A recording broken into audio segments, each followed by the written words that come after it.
Welcome to Sai creation. என்னது வைகாசி விசாகமா? என்ன பண்ணுறது? அன்னைக்கு என்ன பண்ணணும்? பண்ணால் இதெல்லாம் நடக்குமா அப்படின்றது எவ்வளோ பேருக்கு கேளுங்க. ஏன் எனக்குமே தான் ஆரம்பத்தில் இதெல்லாம் டவுட்டு தான்.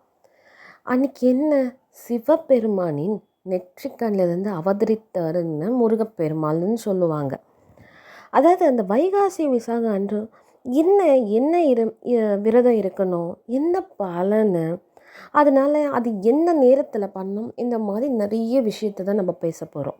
அதாவது என்ன நாள் பார்த்திங்கன்னா 9ஆம் தேதி சொல்கிறாங்க. அப்போ 9ஆம் தேதி ஒரு நாள் இருக்கலாம், ஒரு நாளும் இருக்கலாம், இல்லைன்னா 3 நாள் அப்படின்னா நாளை, அதாவது 7ஆம் தேதியிலேருந்து 9ஆம் தேதி வரைக்குமே நம்ம விரதம் இருக்கலாம்.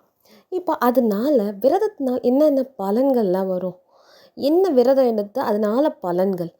இப்போ பார்த்திங்கன்னா நிறைய பேருக்கு நிறைய, அதாவது கடன் பிரச்சனை, வியாபார பிரச்சனை, நோய்கள், இந்த மாதிரி நிறைய நீங்கள் எவ்வளவோ இருக்குது. அந்த பிரச்சனைக்கெல்லாம் நம்ம விரதம் இருந்து பண்ணோன்னா முருகப்பெருமாள் கேட்ட வரத்தை கொடுப்பாருங்க. அது எப்படி தான் இருக்கணும் அப்படின்னு தான் பார்க்கலாம். அவங்க காலையில் ஸ்நானம் பண்ணிட்டு நம்ம உடம்பு ஹெல்த்திபா, நம்மளால் அதெல்லாம் இருக்க முடியும்னு நினச்சிங்கன்னா 2 வேளை கூட நம்ம விரதம் இருக்கலாம். அப்படி முடியல அப்படின்னா ஒரு வேளைனா கூட பழம் சாப்பிட்டுட்டு நம்ம விரதத்தை தொடங்கலாம். முடிஞ்சவங்க, முடியும் அப்படின்றவங்க 2 வேளைக்குன்னா கோவிலுக்கு சென்று வரலாம். முடியல அட்லீஸ்ட் மாலை நேரத்தில் மட்டும் நான் கோவிலுக்கு போயிட்டு வழிபாட்டு பண்ணிட்டு வரலாம்.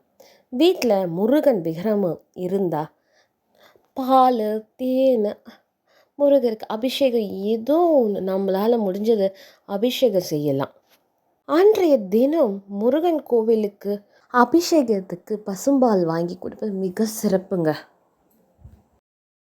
அப்படியே இல்லைன்னா அபிஷேகத்தில் நம்ம கோவிலுக்கு போய் அந்த அபிஷேகம் பார்த்தாவே அவ்வளவும் சிறப்புங்க. சரி, இது எந்த நேரத்தில் தான் நம்ம ஸ்டார்ட் பண்ணணும், எப்போ தான் இந்த வைகாசி விசாகம் தொடங்குதுன்னு பார்க்கலாம். ஞாயிற்றுக்கிழமை மதியம் 2:10 மணி முதல் 9ஆம் தேதி மாலை 4:40 மணி வரை. ஸோ நம்ம இந்த டைம்லேருந்து தொடங்க ஆரம்பிச்சிருது. மாலை நேரத்தில் என்ன பண்ணணும், மாலை நேரத்தில் நெய் விளக்கு ஏற்றிட்டு முருகனுக்கு பிடிச்ச மாதிரி கந்தசஷ்டி கவசம், கந்தகுரு கவசம், வேல்மாறல், இந்த மாதிரி பதிகத்தை படித்தா போதுங்க. பிறகு நெய்வேத்தியத்தை படைச்சிட்டு நம்ம அந்த பிரசாதமாக அதை எடுத்து விரதத்தை நிறைவு பண்ணிடலாம். முருகர்கிட்ட நம்ம இது வேணும் அது வேணும்னு அவர் எதையுமே கேட்க மாட்டாருங்க. நம்ம மனசார முருகா அப்படின்னு அழைச்சா போதும், முருகர் எங்கே இருந்தாலும் நம்மக்கிட்ட ஓடி வந்துடுவாருங்க.